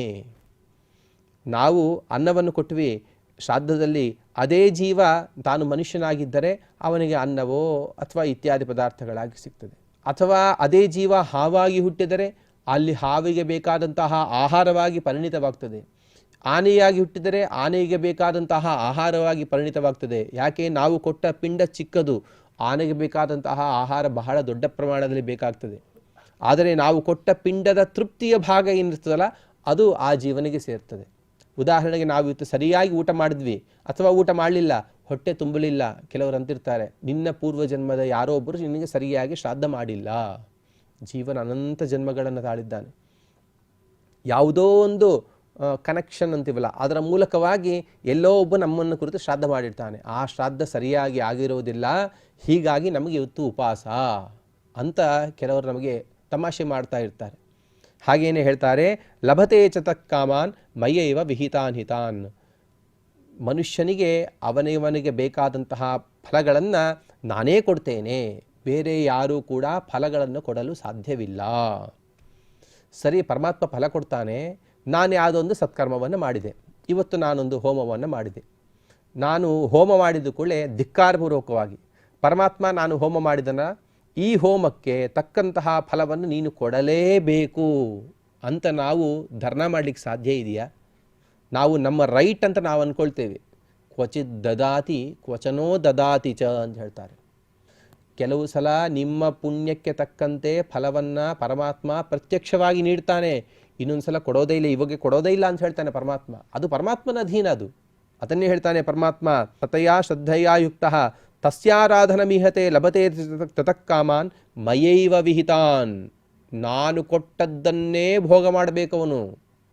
ಆ ಪರಮಾತ್ಮ ಕೊಡದಿದ್ದದ್ದನ್ನು, ಪರಮಾತ್ಮನ ಮನಸ್ಸಿಗೆ ಬಾರದಿದ್ದದ್ದನ್ನು ಜೀವನ ಎಂದಿಗೂ ಕೂಡ ಭೋಗ ಮಾಡಲು ಸಾಧ್ಯವಿಲ್ಲ. ನಾವು ಯಾವುದೋ ಒಂದು ಸತ್ಕರ್ಮವನ್ನು ಮಾಡಿ, ಈ ಸತ್ಕರ್ಮದ ಫಲವಾಗಿ ಇದನ್ನೇ ಕೊಡು, ಇವಾಗಲೇ ಕೊಡು ಅಂತ ಕಾಲವನ್ನು ನಿರ್ಬಂಧ ಮಾಡಲಿಕ್ಕಾಗಲಿ, ಫಲದ ನಿರ್ಬಂಧನವನ್ನು ಮಾಡಲಿಕ್ಕಾಗಲಿ ನಮಗೆ ಯೋಗ್ಯತೆ ಇಲ್ಲ. ಅದೆಲ್ಲವೂ ಕೂಡ ಪರಮಾತ್ಮನಿಗೆ ಗೊತ್ತು. ಪರಮಾತ್ಮ ಅದನ್ನು ಬಚ್ಚಿಟ್ಟುಕೊಂಡು ನಮ್ಮ ಪುಣ್ಯದಲ್ಲಿ ಕಡಿಮೆ ಮಾಡಿಕೊಂಡು ಆ ಪುಣ್ಯವನ್ನು ತಾನು ಭೋಗಿಸಿ ಅಥವಾ ಯಾವುದೋ ಒಂದು ಕಾಲಕ್ಕೆ ಮತ್ತೊಬ್ಬರಿಗೂ ಕೊಟ್ಟು ಹಾಗೆ ಮಾಡುವ ಅವಶ್ಯಕತೆ ಪರಮಾತ್ಮನಿಗೆ ಇಲ್ಲ. ನಮ್ಮ ಪುಣ್ಯವನ್ನು ಸಕಾಲಕ್ಕೆ ಯಾವುದೊಂದು ಹಿಂದೆ ನಾವು ತಿಳಿದಂತೇನೆ, ಯಾವುದೊಂದು ನಮ್ಮ ಆಪತ್ಕಾಲದಲ್ಲಿ ಪರಮಾತ್ಮ ಬಚ್ಚಿಟ್ಟು ನಮಗಾಗಿ ಆ ಪುಣ್ಯವನ್ನು ಸೇರಿಸಿಟ್ಟು ಅದನ್ನು ಸಂಗ್ರಹ ಮಾಡಿ ಪರಮಾತ್ಮ ನಮಗೇ ನೀಡ್ತಾನೆ. ಪರಮಾತ್ಮ ಎಂದಿಗೂ ಕೂಡ ಅದು ಲ್ಯಾಪ್ಸ್ ಆಗುವುದಿಲ್ಲ ಅಂತ ಹೇಳ್ತಾರೆ. ಇದೇ ವಿಷಯವನ್ನು ಓಂ ಫಲಮತ ಉಪಪತ್ತೇಹೇ ಓಂ ಅಂತನ್ನುವ 3ನೇ ಅಧ್ಯಾಯದ ಬ್ರಹ್ಮಸೂತ್ರದಲ್ಲೂ ಕೂಡ ವಿಸ್ತಾರವಾಗಿ ಹೇಳ್ತಾರೆ. ಪರಮಾತ್ಮನನ್ನು ಬಿಟ್ಟು ಬೇರೆ ಯಾರು ಕೂಡ ಫಲವನ್ನು ಕೊಡುವುದಿಲ್ಲ. ಅದನ್ನೇ ಹೇಳಿದ ಪರಮಾತ್ಮ, ಮಯೈವ ವಿಹಿತಾನ್ ಹಿತಾನ್. ಬ್ರಹ್ಮಾದಿಗಳು ಯಾರೂ ಕೂಡ ಆ ಫಲವನ್ನು ಕೊಡಲು ಸಾಧ್ಯವಿಲ್ಲ. ಯಾಕೆ ಕೊಡಲು ಸಾಧ್ಯವಿಲ್ಲ ಅಂತಂದರೆ, ಮಯೈವ ವಿಹಿತಾನ್ ಹಿತಾನ್ ಮತ್ತೊಂದು ಅರ್ಥವನ್ನು ಹೇಳ್ತಾರೆ. ಆ ಬ್ರಹ್ಮಾದಿ ದೇವತೆಗಳಿಗೆ ಆ ಬ್ರಹ್ಮಾದಿ ಪದವಿಯನ್ನು ಕೊಟ್ಟವನು ನಾನೇ. ಅಂದ ಮೇಲೆ ಆ ಬ್ರಹ್ಮಾದಿ ದೇವತೆಗಳು ಈ ಪದವಿ ನನ್ನ ಸ್ವತಂತ್ರ, ಇಲ್ಲಿ ನಾನು ಬೇಕಾದ್ದು ಮಾಡಬಹುದು ಎನ್ನುವ ಭಾವನೆ ಅವರಿಗೂ ಇರುವುದಿಲ್ಲ.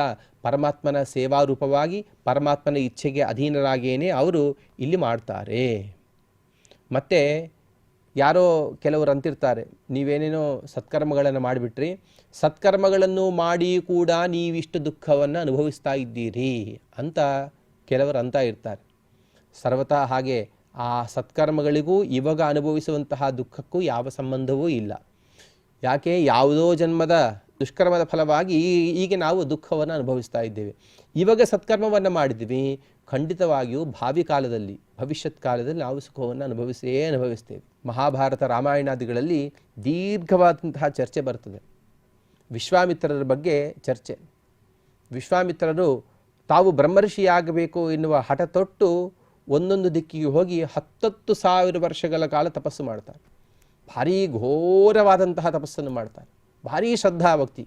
ಅವರಿಗಿರುವಷ್ಟು ಶ್ರದ್ಧೆ ಪ್ರಾಯಶಃ ಯಾರಿಗೂ ಇಲ್ಲ ಅಂತ ನಾವು ತಿಳಿಬೋದು. ಅವರಿಗಿರುವಷ್ಟು ಹಠ, ಅವರಿಗಿರುವಷ್ಟು ಛಲ, ಪರಮಾತ್ಮನ ಪ್ರೀತಿಯನ್ನು ಹೇಗಾದರೂ ಸಾಧಿಸಬೇಕು ಎನ್ನುವಂತಹ ಛಲ ಯಾರಿಗೂ ಇರಲಿಕ್ಕಿಲ್ಲ ಅಂತ ನಾವು ಅಂದ್ಕೊಳ್ಳಬಹುದು. ಅಷ್ಟು ಪ್ರಯತ್ನವಂತರು. ಸ್ವಯಂ ಕ್ಷತ್ರಿಯರು, ಅವರಿಗೆ ಬೇಕಾದದ್ದು ಬ್ರಹ್ಮರ್ಷಿ ಪದವಿ. ಸಾಮಾನ್ಯ ತಾಪಸಿಗಳಿಗೆ ಸಾಧ್ಯವಿಲ್ಲದಂತಹ ಪದವಿಯನ್ನು ಕ್ಷತ್ರಿಯ ಸಾಧಿಸಿದ. ಕ್ಷತ್ರಿಯರಾಗಿದ್ದರು, ಹಠ ತೊಟ್ಟು ತಪಸ್ಸನ್ನು ಮಾಡಿದರು. 10,000 ವರ್ಷಗಳ ಕಾಲ ತಪಸ್ಸಾಯಿತು. ತ್ರಿಶಂಕು ಬಂದು ಅಡ್ಡ ಹಾಕಿದ, ಸ್ವಲ್ಪ ಪುಣ್ಯ ಹೋಯಿತು. ಮತ್ತೊಂದು 10,000 ವರ್ಷಗಳ ಕಾಲ ಮೇನಕೆ ಬಂದಳು, ಮತ್ತೆ ಸ್ವಲ್ಪ ಪುಣ್ಯ ಹೋಯಿತು. ಮತ್ತೊಂದು 10,000 ವರ್ಷಗಳ ಕಾಲ ರಂಭೆ ಬಂದಳು, ಅಲ್ಲೂ ತಪಸ್ಸು ಹಾಳಾಯಿತು. ಕೊನೆಗೆ ವಿಚಾರ ಮಾಡಿದರು, ಇನ್ನೇನು ಬೇಡ ಅಂಥೇಳಿ ಹಿಮಾಲಯ ಪರ್ವತಕ್ಕೆ ಹೋದರು. ಅಲ್ಲಿ ಒಂದೇ ಕಾಲ ಮೇಲೆ ನಿಂತು ಘೋರವಾದಂತಹ ತಪಸ್ಸನ್ನು ಮಾಡಿದರು. ಎಷ್ಟು ದೀರ್ಘ ತಪಸ್ಸು ಮಾಡ್ತಾರೆ. ಎಷ್ಟೆಷ್ಟೋ ವಿಘ್ನಗಳನ್ನು ಮಾಡಲು ಪ್ರಯತ್ನ ಮಾಡಿದರೂ ಕೂಡ ಅಲುಗಾಡುವುದೇ ಇಲ್ಲ, ತಪಸ್ಸಿನಿಂದ ವಿಚಲಿತನೇ ಇಲ್ಲ. ಹಾಗೇ ದೀರ್ಘವಾದಂತಹ ತಪಸ್ಸನ್ನು ಮಾಡುವ ಸಂದರ್ಭಗಳಲ್ಲಿ ದೇವತೆಗಳೆಲ್ಲ ಬಂದು ಬ್ರಹ್ಮದೇವರನ್ನ ಪ್ರಾರ್ಥನೆ ಮಾಡ್ತಾರೆ. ಸ್ವಾಮಿ, ಇವರ ತಪಸ್ಸಿಗೆ ತಕ್ಕಂತೆ ಫಲವನ್ನು ಮೊದಲು ಅವರು ತಪಸ್ಸು ಮಾಡಿದರು, ಬ್ರಹ್ಮದೇವರು ಪ್ರತ್ಯಕ್ಷ ಆದರು. ನೀನು ಇವಾಗ ಋಷಿಯಾದಿ ಅಂತ ಹೇಳ್ತಾರೆ. ಋಷಿಯಾದಿ, ರಾಜರ್ಷಿಯಾದಿ ಅಂತ ಮೊದಲು ರಾಜರ್ಷಿ ಪದವಿಯನ್ನು, ಆಮೇಲೆ ಋಷಿಯಾದಿ ಅಂತ ಋಷಿ ಪದವಿಯನ್ನು ಕೊಡ್ತಾರೆ. ಅಷ್ಟಕ್ಕೆ ಸಾಕಾಗುವುದಿಲ್ಲ. ಇನ್ನೂ ಘನಘೋರ ತಪಸ್ಸು ಮಾಡಿ ಮಾಡಿ ಮಾಡಿ ಮಾಡಿ ಸಿಟ್ಟು ಮಾಡಿಕೊಳ್ಳುವುದಿಲ್ಲ. ಎಲ್ಲ ಇಂದ್ರಿಯಗಳನ್ನು ನಿಗ್ರಹ ಮಾಡಿಕೊಳ್ತಾರೆ. ಯಾವ ದೇವತೆಯನ್ನು ಶಪಿಸುವುದಿಲ್ಲ. ಅಷ್ಟರವರೆಗೆ ಏನೇನು ಮನುಷ್ಯ ಏನು ಮಾಡಲು ಸಾಧ್ಯವಿಲ್ಲವೋ ಎಲ್ಲವನ್ನು ಮಾಡಿ ತೋರಿಸ್ಬಿಡ್ತಾರೆ ವಿಶ್ವಾಮಿತ್ರರು. ಆದರೆ ಅವಾಗ ಮಾತ್ರ ಇದು ನನ್ನ ಉದ್ಧಾರಕ್ಕೆ ಕಾರಣವಾಗಬೇಕು. ಅಧ್ಯಕ್ಷೀಕೃತ ಗಾಯತ್ರ್ಯ ವಿಶ್ವಾಮಿತ್ರ ನಮೋಸ್ತುತೆ ಅಂತ ಹೇಳ್ತಾರೆ. ಸಾಕ್ಷಾತ್ ಗಾಯತ್ರಿಯನ್ನು ತಾವು ಪ್ರತ್ಯಕ್ಷ ಮಾಡಿಕೊಂಡವರು. ಗಾಯಂತಂ ತ್ರಾಯಸೇ ಯಸ್ಮಾತ್ ಗಾಯತ್ರಿತ್ವಂ ತತಸ್ಮೃತ. ಗಾಯತ್ರಿ ಎನ್ನುವ ಆ ಪರಮಾತ್ಮನನ್ನು ಆರಾಧನೆ ಮಾಡಿದವರು. ಅವರು ಹೇಳ್ತಾರೆ, ಇನ್ನ ಮೇಲೆ ನನ್ನ ಉದ್ಧಾರ ಆಗಬೇಕು, ನನಗೆ ಬ್ರಹ್ಮರ್ಷಿ ಪದವಿ ಬೇಕು ಅನ್ನುವ ಒಂದೇ ಒಂದು ಹಠ ಅದಕ್ಕಾಗಿ ಮಾಡಿದರು. ದೇವತೆಗಳೆಲ್ಲ ಬಂದು ಪ್ರಾರ್ಥನೆ ಮಾಡ್ತಾರೆ ಬ್ರಹ್ಮದೇವರಿಗೆ, ಸ್ವಾಮಿ, ಅಕಸ್ಮಾತ್ತಾಗಿ ಇವರು ಕೇಳಿದಂತೆ ಇವರಿಗೆ ನೀವೇನಾದರೂ ಇವಾಗ ಬ್ರಹ್ಮರ್ಷಿ ಪದವಿಯನ್ನು ಕೊಡದಿದ್ದರೆ ತಪಸ್ಸು ವ್ಯರ್ಥ ಅಂತ ಜಗತ್ತಿನಲ್ಲಿ ಹಬ್ಬಿಕೊಂಡು ಹೋಗ್ತದೆ. ಅದಕ್ಕಾದರೂ ನೀವು ಅವರಿಗೆ ಬೇಕಾದ ಬ್ರಹ್ಮರ್ಷಿ ಪದವಿಯನ್ನು ಕೊಟ್ಟುಬಿಡಿ. ಯಾಕೆ? ಬ್ರಹ್ಮರ್ಷಿ ಪದವಿಗೆ ಎಷ್ಟಾದರೆ ತಪಸ್ಸು ಆಗಬೇಕೋ ಅಷ್ಟು ತಪಸ್ಸು ಪೂರ್ಣ ಆಗಿಬಿಟ್ಟಿದೆ. ಅದನ್ನೇ ಹೇಳಿದ ಪರಮಾತ್ಮ, ಲಭತೆ ತತಃಕಾಮಾನ್ ಮಯೈವ ವಿಹಿತಾನ್ ಹಿತಾನ್. ಯಾವನು ಯಾವ ಪದವಿಯನ್ನು ಆಶಿಸಿ ಎಷ್ಟು ತನ್ನ ಯೋಗ್ಯತಾನುಸಾರವಾಗಿ ಎಷ್ಟು ತಪಸ್ಸು ಇತ್ಯಾದಿಗಳನ್ನು ಮಾಡ್ತಾನೋ ಅವನವನಿಗೆ ಅವನವನ ಅಭೀಷ್ಟಗಳನ್ನು ಪೂರ್ಣವಾಗಿ ನೀಡ್ತೇನೆ. ಮಯೈವ ವಿಹಿತಾನ್ ಹಿತಾನ್. ಅವನಿಗೆ ವಿಹಿತವಾಗುವಂತೆ ನಾನು ಆ ತಪಸ್ಸನ್ನು ಪೂರ್ಣವಾಗಿ ಮಾಡಿಸ್ತೇನೆ. ಎಷ್ಟೋ ಜನ ಎಷ್ಟೋ ಸತ್ಕರ್ಮಗಳನ್ನು ಮಾಡಲು ಆರಂಭಿಸ್ತಾರೆ, ಆದರೆ ಮಧ್ಯದಲ್ಲೇ ಕೈ ಬಿಟ್ಬಿಡ್ತಾರೆ. ಯಾಕೆ? ಮಯೈವ ವಿಹಿತಾನ್ ಹಿತಾನ್ ಅಲ್ಲ, ಅದು ಅವನಿಗೆ ಯೋಗ್ಯತೆಗೆ ಅನುಗುಣವಾಗಿ ಅವನು ಆ ತಪಸ್ಸನ್ನು ಮಾಡುವುದಿಲ್ಲ. ಹೀಗಾಗಿ ಮಧ್ಯದಲ್ಲಿ ಕೈ ಬಿಟ್ಬಿಡ್ತಾರೆ. ಮಧ್ಯದಲ್ಲಿ ಕೈ ಬಿಡಿಸಿ ಪರಮಾತ್ಮ ಅವನ ತಪಸ್ಸಿಗೆ ಚ್ಯುತಿಯನ್ನು ತಾನು ತಂದು ಕೊಡ್ತಾನೆ. ಆದರೆ ಯಾರು ಧೀಮಂತರಿರ್ತಾರೋ, ಯಾರು ಪರಿಪೂರ್ಣವಾದಂತಹ ಯೋಗ್ಯತೆ ಉಳ್ಳವರಾಗಿರ್ತಾರೋ ಅವರು ಮಾತ್ರ ಪರಿಪೂರ್ಣವಾದಂತಹ ತಮ್ಮ ಯೋಗ್ಯತಾನುಸಾರವಾಗಿ ಅವರ ತಪಸ್ಸನ್ನು ಮಾಡಿ ಅವರು ಆ ತಪಸ್ಸಿನ ಫಲವನ್ನು ಪೂರ್ಣವಾಗಿ ಅನುಭವಿಸ್ತಾರೆ ಅಂತ ಪರಮಾತ್ಮ ಹೇಳ್ತಾನೆ. ಪರಮಾತ್ಮ ಸ್ವೀಕರಿಸುವಂತಹ ತಪಸ್ಸಿನ ಫಲವೂ ತುಂಬ ವಿಚಿತ್ರವಾದದ್ದು. ಎಷ್ಟು ವಿಚಿತ್ರವಾದದ್ದು ಅಂತಂದರೆ, ಒಬ್ಬೊಬ್ಬರು ಮಾಡುವಂತಹ ಪೂಜೆಗಳನ್ನು ಕೂಡ ಪರಮಾತ್ಮ ಪ್ರತಿಯೊಂದನ್ನು ಸ್ವೀಕರಿಸ್ತಾನೆ. ನಾವು ಯಾವುದೋ ಒಂದು ದೊಡ್ಡ ನಗರದಲ್ಲಿದ್ದೇವೆ, ಅಥವಾ ಚಿಕ್ಕ ಹಳ್ಳಿಯಲ್ಲಿದ್ದೇವೆ, ಅಥವಾ ಒಂದು ಗಿರಿಜನರಾಗಿದ್ದೇವೆ. ನಾವು ಮಾಡಿದಂತಹ ಪ್ರತಿಯೊಂದು ಕಡೆಯೇ ಮಾಡಿದಂತಹ ಪೂಜಾದಿಗಳನ್ನು ಪರಮಾತ್ಮನೇ ಸ್ವೀಕರಿಸ್ತಾನೆ.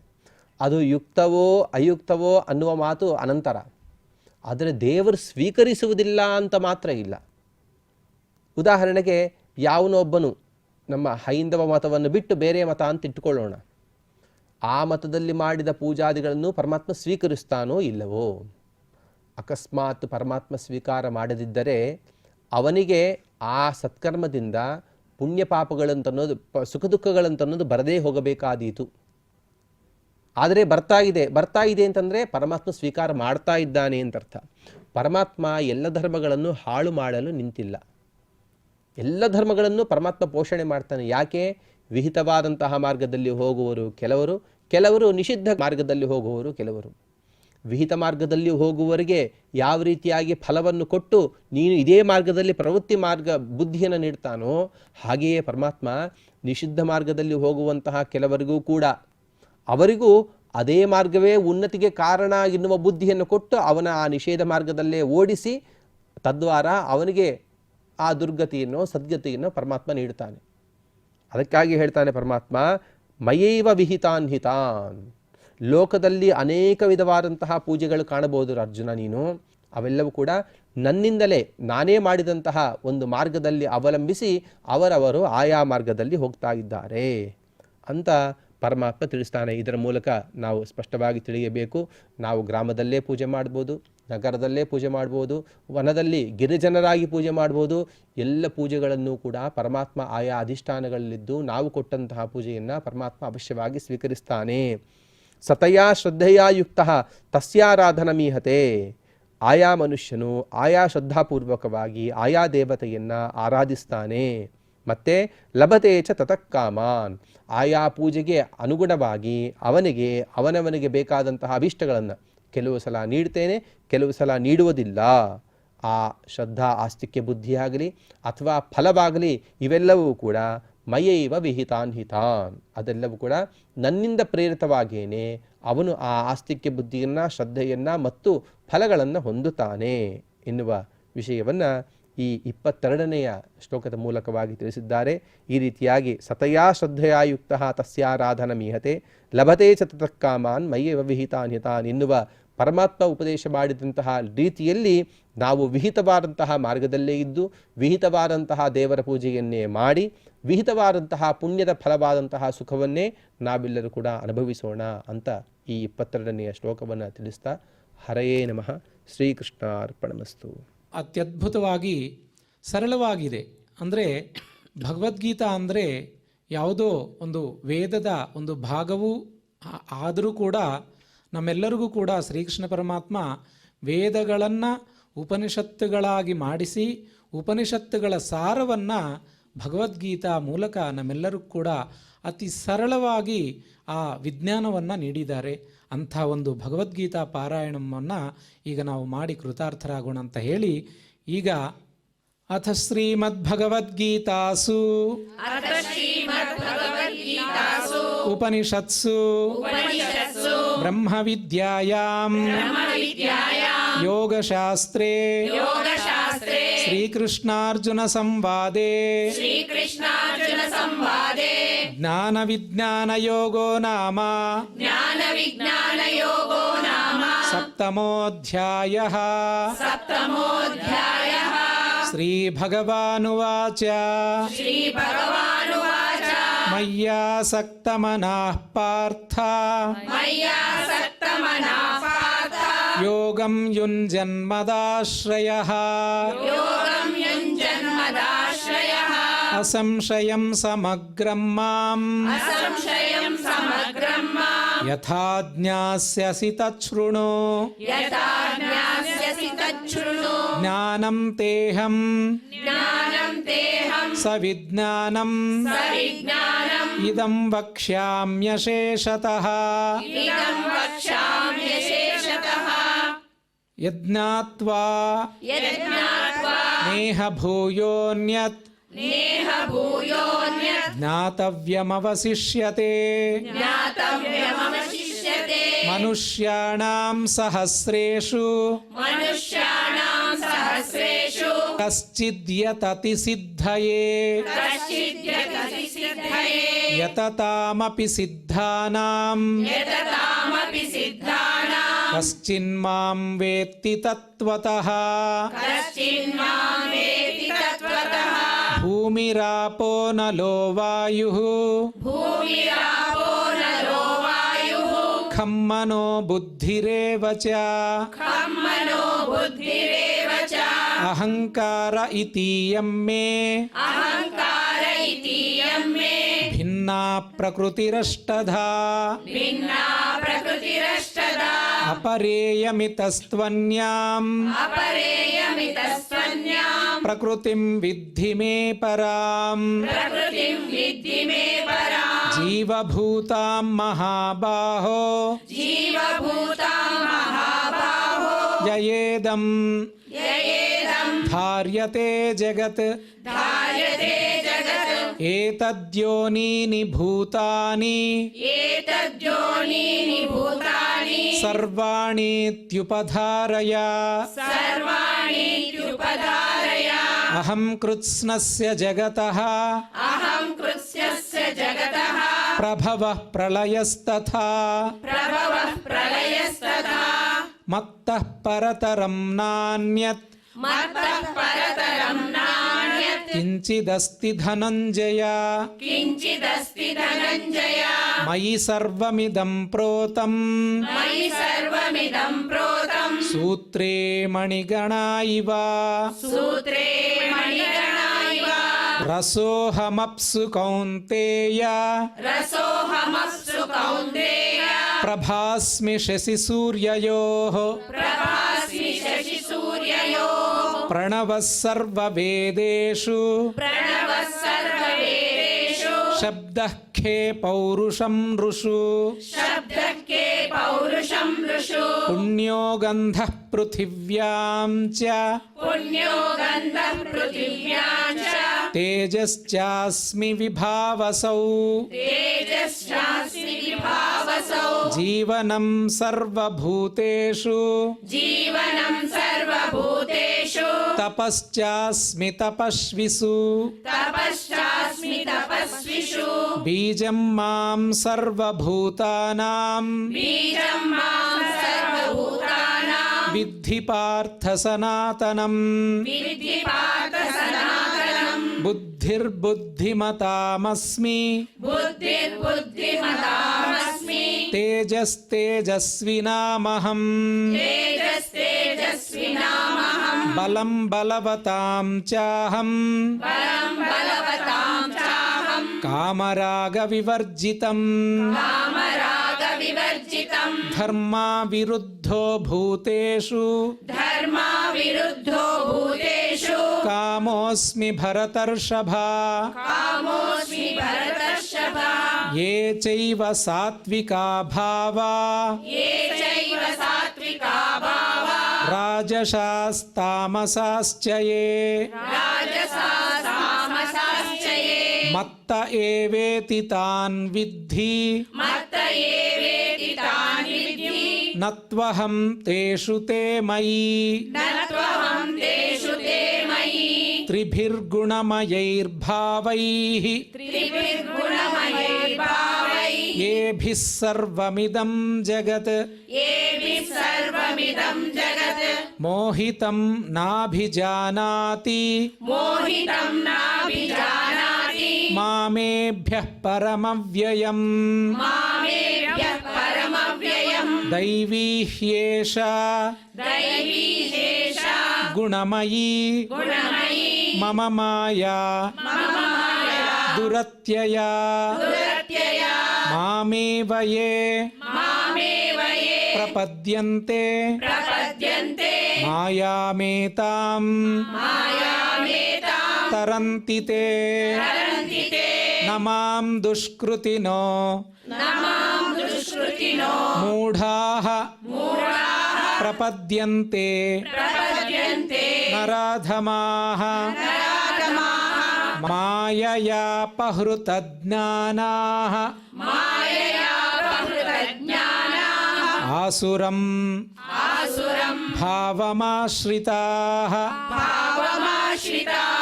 చతుర్విధా భజంతే మాం జనాః సుకృతినోऽర్జున ఆర్తో జిజ్ఞాసురర్థార్థీ జ్ఞానీ చ భరతర్షభా తేషాం జ్ఞానీ నిత్యయుక్తః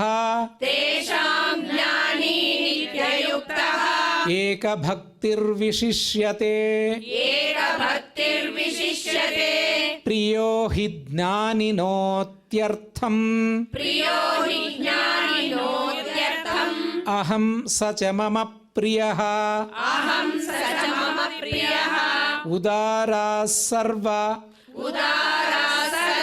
ఏవైతే ఏవైతే జ్ఞానీత్వాత్మైవ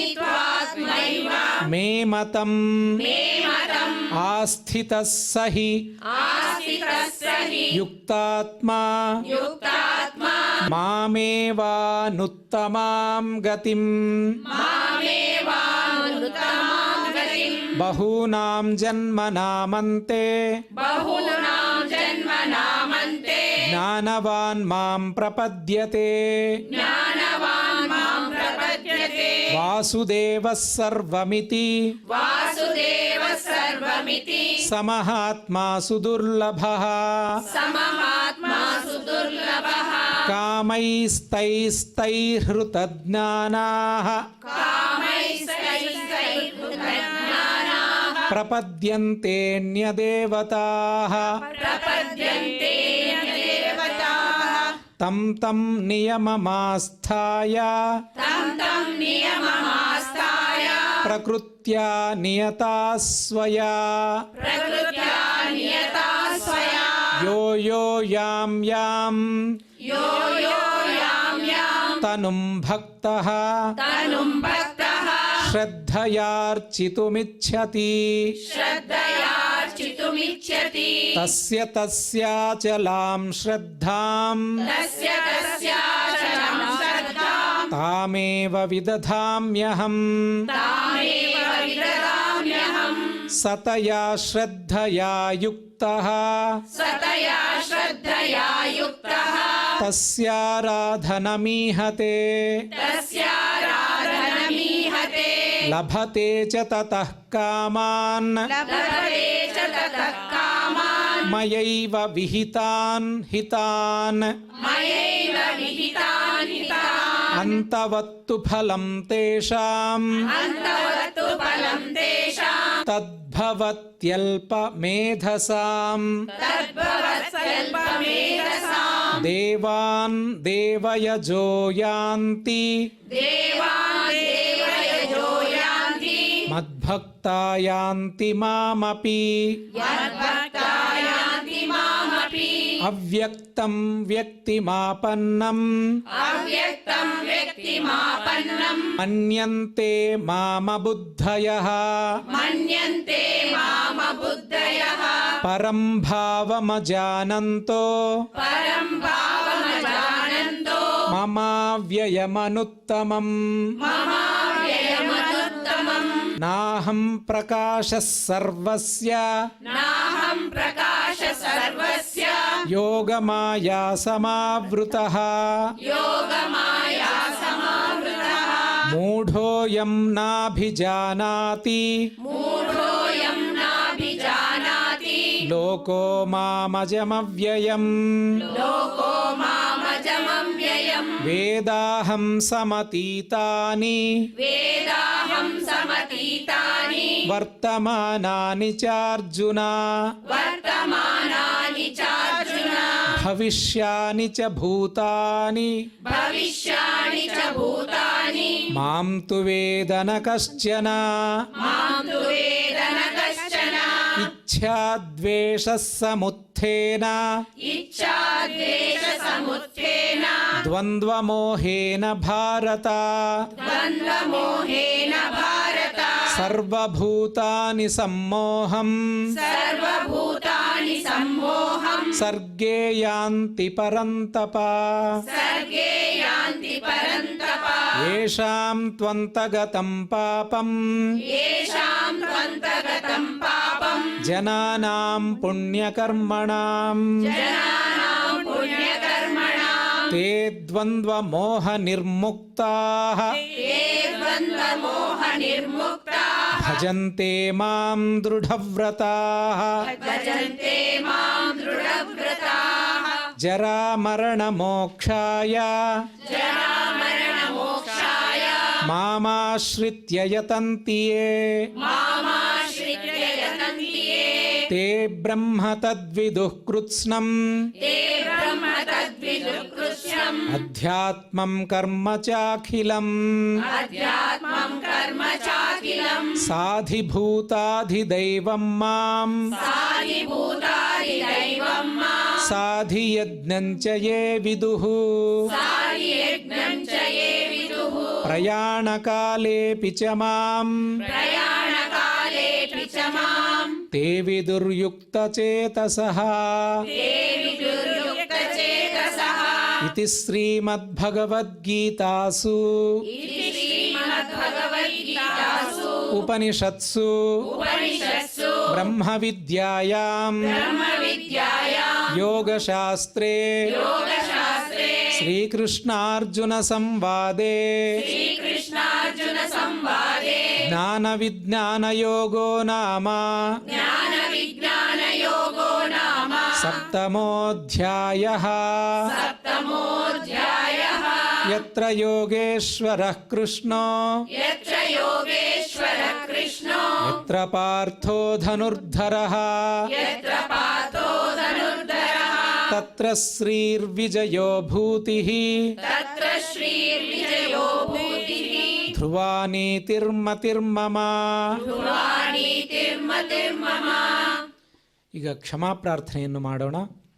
ಯದಕ್ಷರಪದಭ್ರಷ್ಟಂ यदक्षरपदभ्रष्टं ಮಾತ್ರಾಹೀನಂಚ ಯದ್ಭವೇತ್ मात्राहीनं च यद्भवेत् ತತ್ಸರ್ವಂ ಕ್ಷಮ್ಯತಾಂ ದೇವ. तत्सर्वं क्षम्यतां देव ನಾರಾಯಣ ನಮೋऽಸ್ತು ತೇ. नारायण नमोऽस्तु ते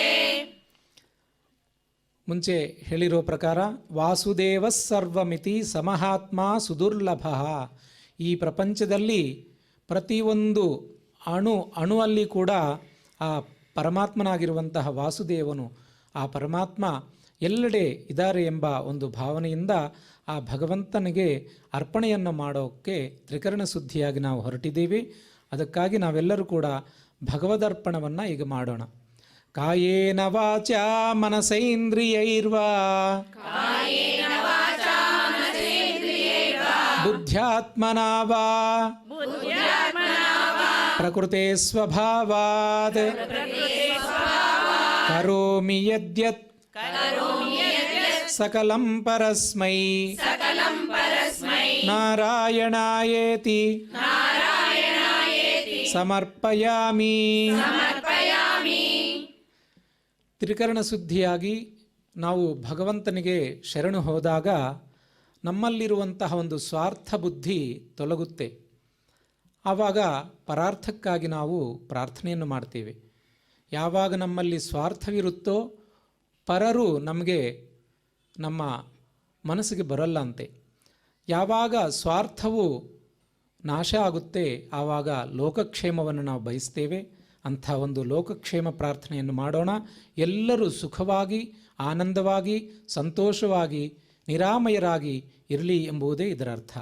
ಸರ್ವೇ ಭವಂತು ಸುಖಿನಃ सर्वे भवन्तु सुखिनः ಸರ್ವೇ ಸಂತು ನಿರಾಮಯಾಃ सर्वे सन्तु निरामयाः ಸರ್ವೇ ಭದ್ರಾಣಿ ಪಶ್ಯಂತು सर्वे भद्राणि पश्यन्तु ಮಾ ಕಶ್ಚಿತ್ ದುಃಖ ಭಾಗ್ ಭವೇತ್. मा कश्चित् दुःखभाग् भवेत् ವೆಂಕಟೇಶ್ವರ ಸ್ವಾಮಿರವರ ಒಂದು ಮಂಗಳಾಶಾಸನದಿಂದ ನಾವು ಇವತ್ತಿನ ಪಾರಾಯಣವನ್ನು ಮುಕ್ತಾಯ ಮಾಡೋಣ ಅಂತ ಹೇಳಿ ಆ ಕಲಿಯುಗ ಪ್ರತ್ಯಕ್ಷ ವರದೈವನಾಗಿರುವಂತಹ ಶ್ರೀ ವೆಂಕಟೇಶ್ವರ ಸ್ವಾಮಿನಃ ಅವರ ಒಂದು ಮಂಗಳವನ್ನು ಹಾಡೋಣ ಅಂತ ಹೇಳಿ ಶ್ರಿಯಃ ಕಾಂತಾಯ श्रियकान्ताय ಕಲ್ಯಾಣ ನಿಧಯೇ कल्याणनिधये ನಿಧಯೇರ್ಥಿನಾಂ निधयेऽर्थिनां ಶ್ರೀ ವೆಂಕಟ ನಿವಾಸಾಯ श्रीवेङ्कटनिवासाय ಶ್ರೀನಿವಾಸಾಯ ಮಂಗಳಂ. श्रीनिवासाय मङ्गलम् ಶ್ರೀ ವೆಂಕಟ ನಿವಾಸಾಯ श्रीवेङ्कटनिवासाय ಶ್ರೀನಿವಾಸಾಯ ಮಂಗಳಂ. श्रीनिवासाय मङ्गलम् ಶ್ರೀನಿವಾಸಾಯ ಮಂಗಳಂ. श्रीनिवासाय मङ्गलम्